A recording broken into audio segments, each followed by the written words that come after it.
Will Brian Kelly and LSU finally break through? We've got your SEC predictions locked on LSU. Here we go.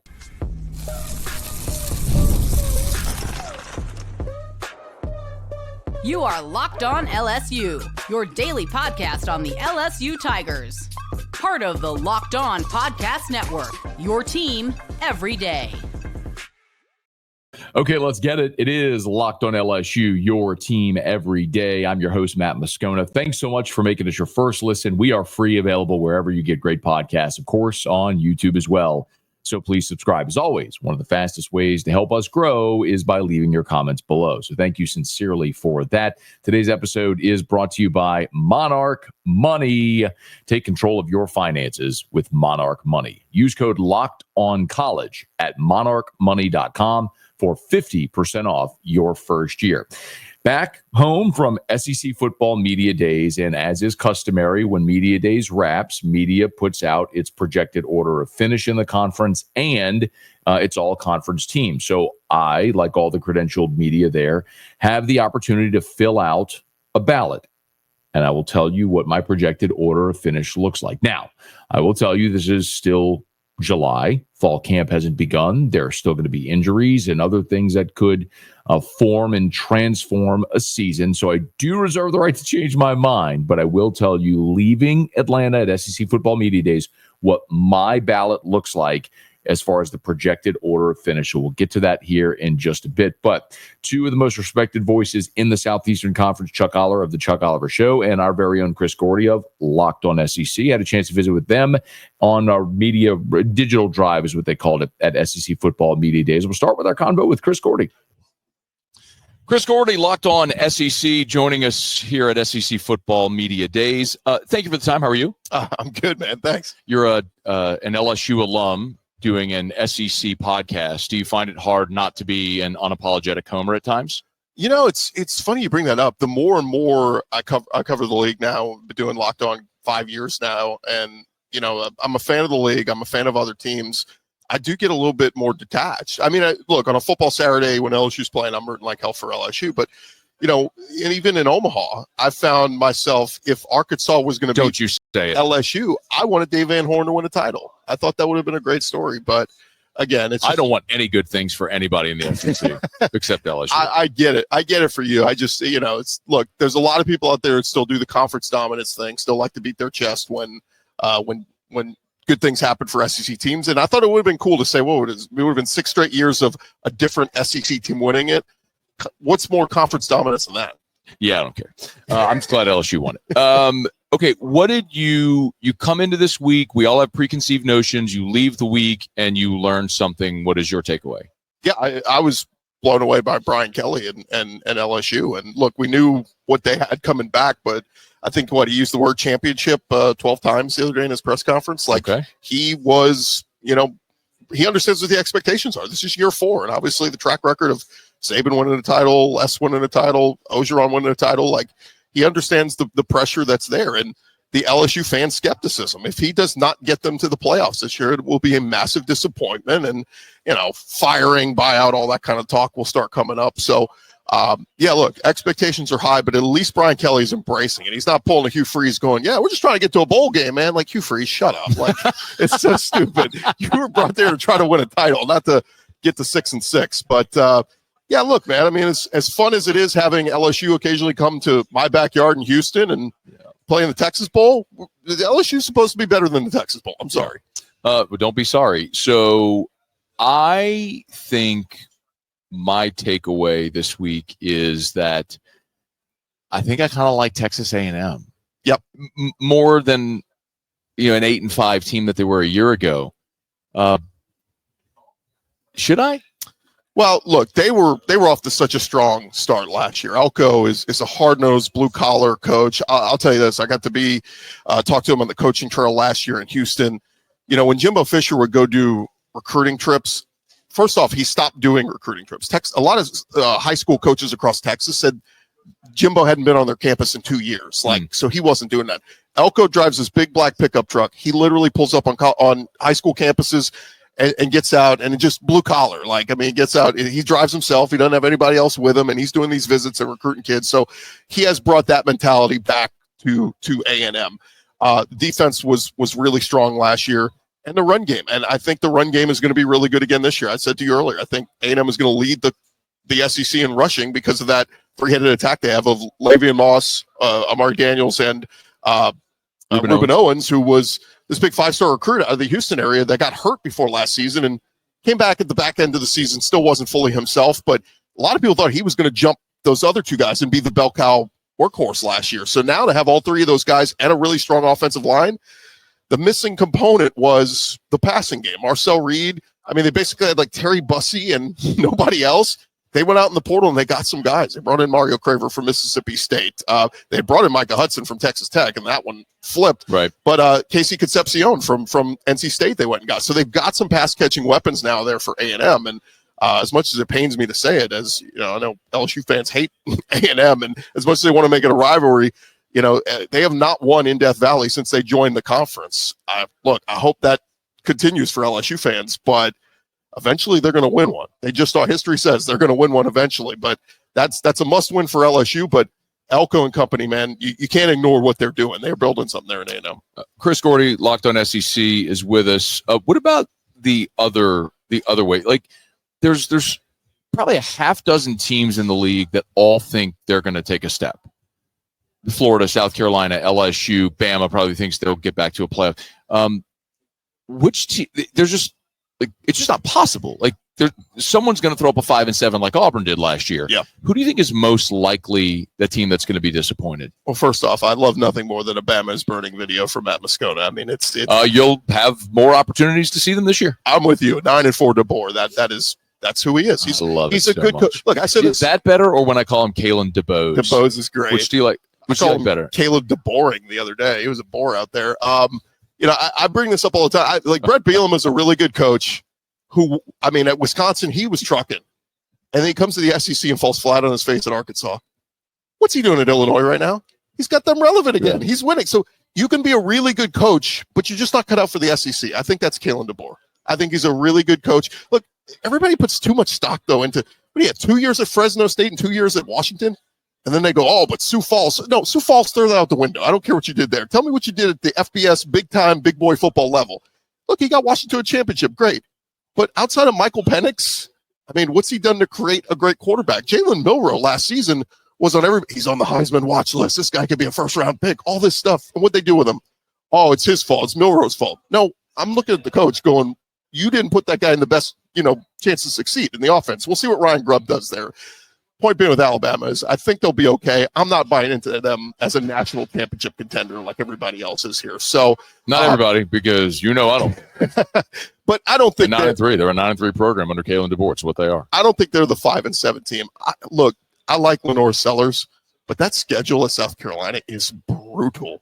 And they finally got a little bit more balance last year. When I was watching Spencer, I love Spencer Rattler, but he had no run game to help out. He was getting sacked like nobody's business. Last year they had a balance. They brought in Rocket Sanders. It made a world of difference. Right now they have a kid named Razul Faison who is still fighting to get eligibility. Apparently they still haven't officially cleared him. If they don't clear him, they don't have a lot of quality backs in that backfield. And so if that happens and it's just Lenore Sellers on an island out there and trying to run around, I don't know. I'm just saying South Carolina could be, everybody's buying in on them because they finished so strong last year and all that, and they're the sexy pick. Shane Beamer, good coach, but what about his track record says this is going to be a 10-2 playoff team this year? No, I think what's more likely for South Carolina, they fall back and it's a 6-6, 5-7 type season. I think South Carolina and Florida are both 7-5 football teams. What do you think about the Gators? Yeah, dude, I have a man crush on DJ Lagway. I mean, just standing next to the guy, he's got the smile. He's charming. He's huge. Calm down, Gordon. He's only going to get better. Don't make it awkward. I mean, he is a sexy man. But nonetheless, yeah, look, it's Florida, and their schedule is always brutal. Billy Napier needs to, while he's here at Media Day, should have met with the front office or SEC office and said, can you guys help me out and get me some more Vanderbilts and Mississippi States on the schedule and stuff like that? But, yeah, look, again, Gators really good defensively. They bring back a bunch of guys on the front line. Caleb Banks is going to be really good. The receiver's really good. They bring back Trey Wilson, who's finally healthy. Dallas Wilson, their 5-star wide receiver they brought in. Did you see what he did in the spring game? He had 200 receiving yards. I get it's a spring game, but still, like, they're going to get that guy the football, and then J. Michael Sturdivant from UCLA coming in. They got some pass catchers around them. But again, schedule is, what makes or break you. That's why I look at Ole Miss and Missouri and go, they may not be great, but their schedules are so navigatable. 10-2 is doable for Mizzou and Ole Miss to get in as that fourth, SEC playoff team. Whereas I look at Florida and go, maybe they're a year away. If Lagway elevates, though, I mean, that could be, dare I say, like, if you really want to go hot take, like, has a Manziel type season, maybe Florida's 10-2. You heard it here. Chris Gordy said DJ Lagway, the next Johnny Manziel, and Florida is winning the national championship. Make that the headline. Yep, get that. Put it as your YouTube title. And on LouisianaSports.net. We could do. I love LouisianaSports.net. It's a great website. You should definitely read that every single day. Chris Gordy, Locked on SEC. Thank you. Yeah, thanks, man. Today's episode is brought to you by Monarch Money. You ever wish managing your money felt easier? Well, with Monarch Money, it can. Whether you're growing your savings, you're planning a big purchase, Monarch puts you in the driver's seat. It's like having your own personal CFO, giving you full visibility and control over your finances. Monarch Money is more than just a budgeting app. It's a complete financial command center. You can track all of your accounts, investments, your spending in one place. So in addition to managing your money, you're also building wealth. So maybe you got a financial goal that you're trying to get serious about. Maybe you want to buy a house. Maybe you're trying to pay down your debt. Maybe you share your finances with your spouse.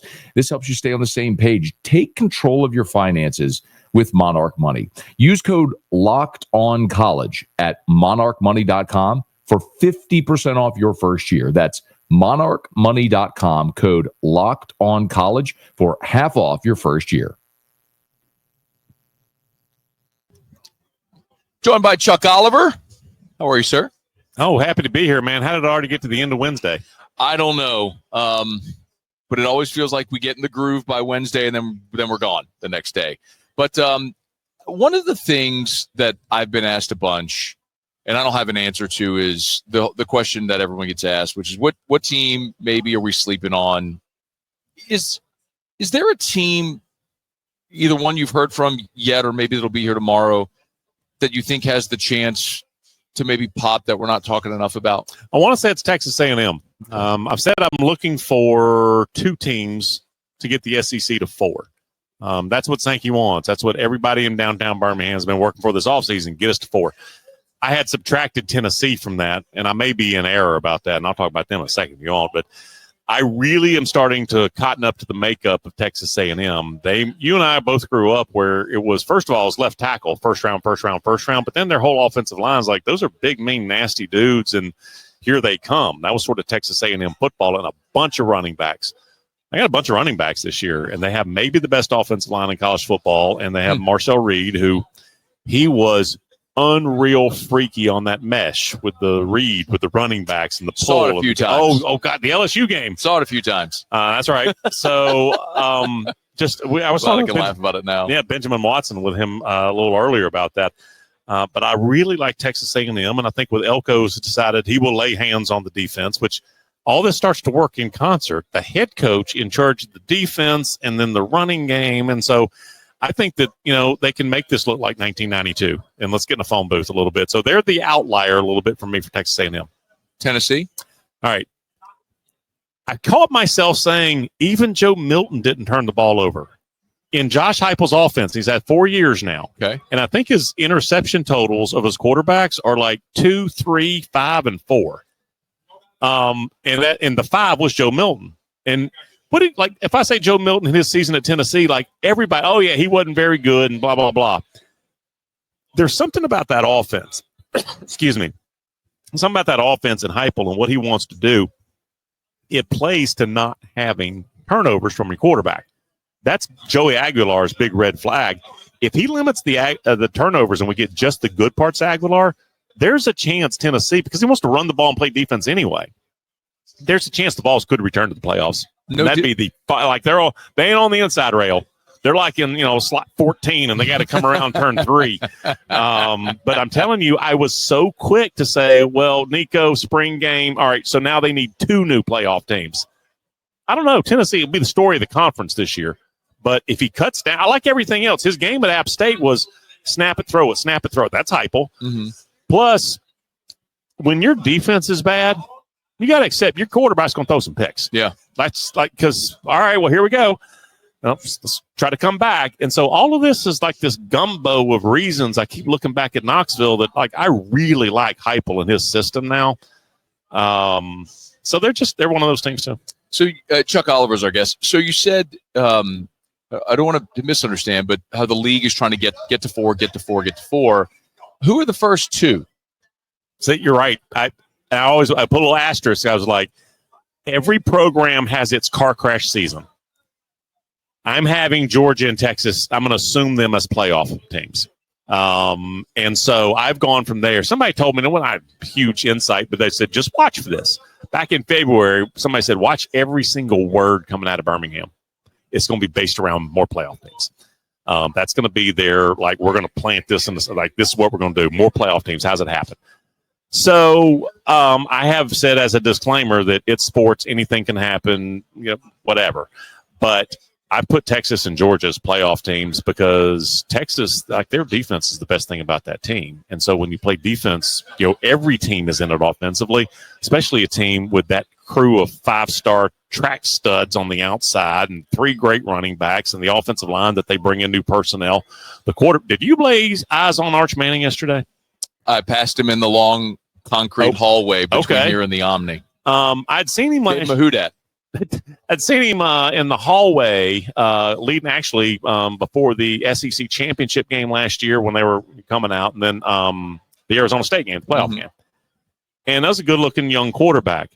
He's grown, man. He's an innovator. I've talked about this a lot so far, that this is his year. It really looks like all of this is set up perfectly, and he's going to cash in on it. I always have this mantra, I got to see it first, and I really haven't with him. I think it's going to work to no end. So with Texas and Georgia never even got on. They were on their heels all of last year. It never really looked. They still won the conference. So Georgia and Texas, I'm assuming, as playoff teams. I've been looking for my other 2. Okay.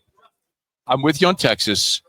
Help me get there with Georgia with a new quarterback, an uncharacteristic defense a year ago that loses 3 NFL first-rounders, and a team that was 15th in the conference in rushing. I will give you 6 words, and you start watching Georgia literally week 1 and think, yep, this was true. Apparently, Kirby has become obsessed this offseason with run the ball, stop the run. They got pushed around some. Yes. And they got physically whipped by Ole Miss. Chuck, and that was 15th in the conference in rushing offense. Georgia. And so he hit this offseason and says, I don't know if the earth stops spinning on its axis. We're going to run the ball. We're going to stop the run.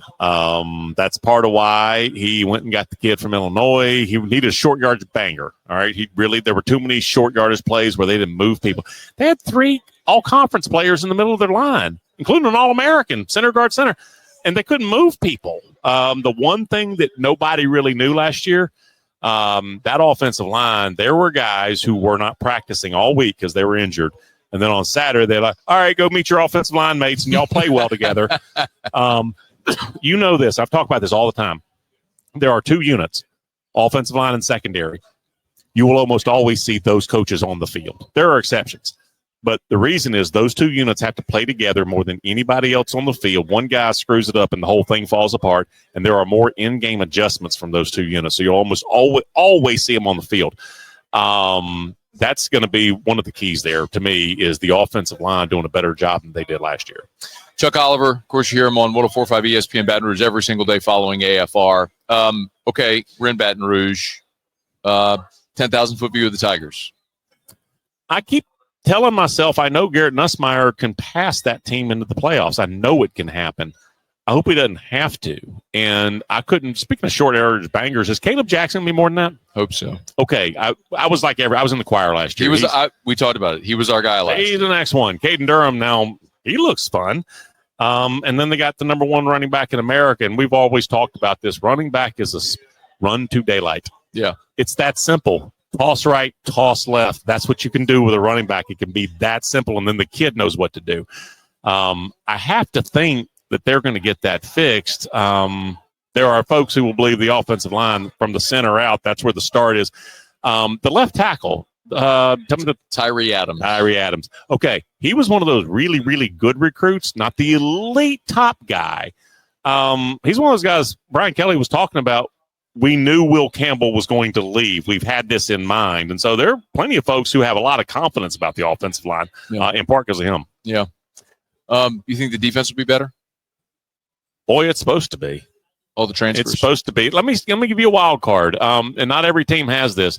After Harold Perkins' freshman year, where he just started hitting quarterbacks, I mean, it was unbelievable. Was it the Arkansas game? Yeah. Okay, yeah. Out of a phone booth. It was the week after they beat Bama, the field storm thing. Yep. 11 a.m., freezing. Harold Perkins sacked that kid like 4 times. Back in the day, now it's easy to hear rumors, right? Yeah. Back in the day, when name, image, likeness was new and we still thought tampering was a thing, I heard in the offseason, hey, dude, your school's tampering with our linebacker. And I was like, so Auburn's trying to get Harold Perkins. And I thought about it. I was like, how can I help? How can I help? I would not have bet anything that now as a senior, he's still playing college football and only at one place. Yeah. He's the wild card. He could be 11.5 sacks this year. You drop 11.5 sacks onto a defense, and it could be that. And then there's Weeks who led the team, by a bunch last year, and he's not even a fully developed, rounded. He needs sun and some water, and he's not fully there yet. So I think they can be. Oh, by the way, the secondary suddenly is overflowing. The kid from Houston was just like a luxury buy. Yeah. So the talent's there. The adults in the room got to do their job. Yeah. It's amazing what happens when you have the money to spend. All of a sudden, you will go be in the business of buying players. Okay, but edit this out so nobody knows where I got it. Kyle Williams, what's the early thought about defensive tackle, coach? Great leader. He knows what it's about. He doesn't do it, obviously. He'll recruit exceptionally well. The most interesting thing is he wants a different style of tackle. Bo Davis wanted Sadir Mitchell, 350 pounds, 6'5". Yes. Kyle Williams wants dudes that look like Kyle Williams. That's why they went to South Florida and got the guy Bernard Gooden out of the Okay. Looks like him. Blow up the launch pad type thing. That's going to be fascinating. Just their different styles of what they want on the defensive line. Well, I don't say this being flippant at all. I hope he stays for a minute.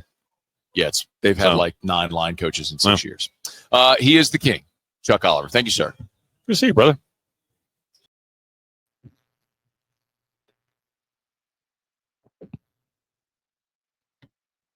Okay, so one more order of business here, which is to do what I said to do at the beginning, and I hope you stayed and listened to our interviews with Chris Gordy and Chuck Oliver to get to this point.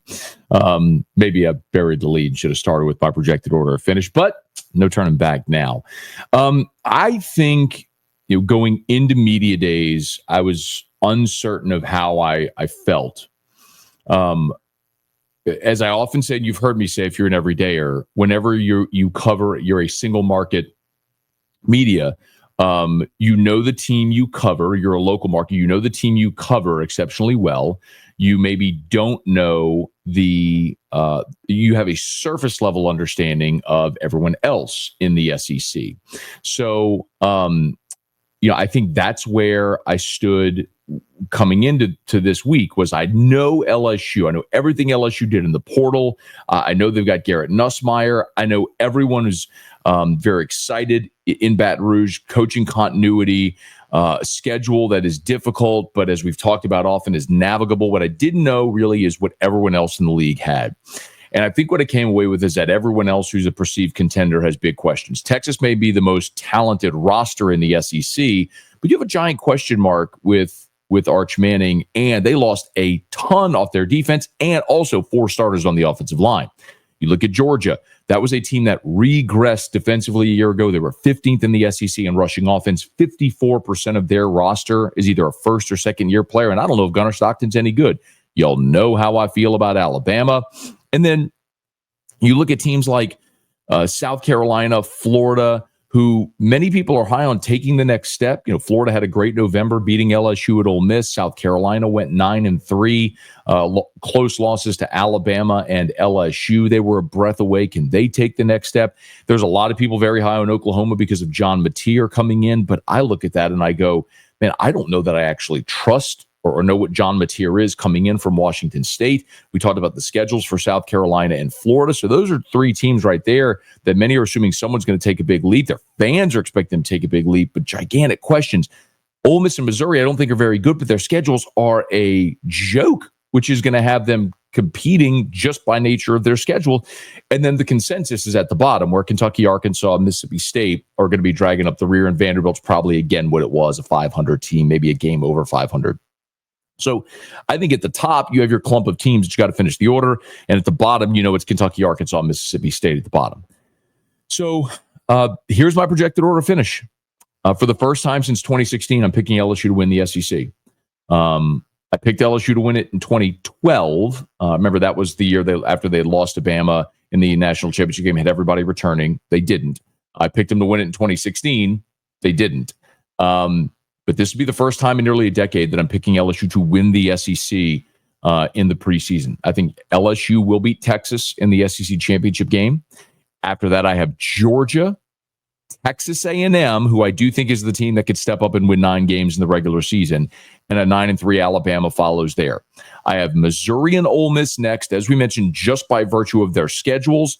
Then it's that clump of Tennessee, South Carolina, Florida, Oklahoma, teams whose fan bases are going to expect a lot. I think by virtue of Tennessee losing Nico, and of course Dylan Sampson, the SEC rating player of the year. Schedules that we mentioned with Florida and South Carolina challenging. Then Auburn, Vandy, and at the bottom, Kentucky, Arkansas, and Mississippi State. So there you have it. My projected order of finish, sure to go wrong. We'll see what the rest of the league thinks, and we'll certainly be talking about it here on Locked On LSU. Thanks for making it your first listen. For your second listen, check out The Portal with Brian Smith, podcast or YouTube. And if you are listening to us, thank you. Please subscribe. If you're on YouTube, smash that like button, subscribe to the channel, and hit the bell so you're notified whenever we post a new video. And let a friend know that if they love the Tigers, we got you here every single day. It's Locked On LSU, your team every day.